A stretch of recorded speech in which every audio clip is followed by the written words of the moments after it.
Makaron və spagetti sevirsinizsə və asan, dadlı hazırlanan resept istəyirsinizsə ekrana yaxın əyləşin. Əvvəlcə əti ət çəkən maşında çəkirik. 2 ədəd soğan xırda doğranır və az bir yağda qovrulmağa qoyuruq. 5-6 ədəd pomidor götürülür. İçərisi gördüyünüz kimi çıxardılır, yəni baş hissəsi kəsirik ki, qabığı sonra rahat çıxsın. Və azca qovrulmuş soğanın üzərinə pomidorları üzü aşağı formada düzürük. Biraz duz səpirəm. 2-3 xörək qaşığı su əlavə eləmək lazımdır ki, pomidorların suyu çıxana kimi soğan yanmasın. Duzunu səpib qapağını qoyuruq. Vam odda bişirmək lazımdır. Pomidorlar tam bişənə kimi bişiririk. Qabıqları görürsünüz necə çox rahatlıqla çıxır.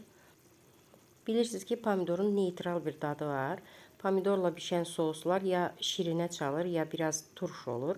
Ona görə də duzunu eyni miqdarda əlavə edin. Çünki biz yeməyə hələ tomat pastası da əlavə eləyəcəyik. Təqribən 300-350 qram çəkilmiş əti pomidorların ortasına əlavə edirik. Qapağı qoyuruq və hamısını bir yerdə mütləq əzmək lazımdır. Bunu toxmaqla və ya taxta qaşıqla da eləyə bilərsiniz. 1 çay qaşığı tomat pastası, 2 diş sarımsaq, yarım çay qaşığı oregano və zövqə görə duz istiot qatıram.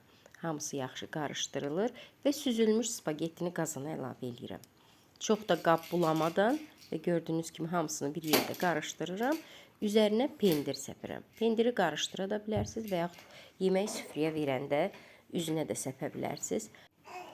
Soslu spagettinin bir çox növü var. Qaymaqlı hazırlanan, pendirli, bolonyez soslu, hətta göbələk soslu hazırlananlar var. İnandırım sizi, bu ən dadlısı və ən asan hazırlananı olacaq. Hazırlayan hər kəsə indidən nuş olsun. Kanalı izləməyi, videoları bəyənməyi unutmayın. Sağ olun.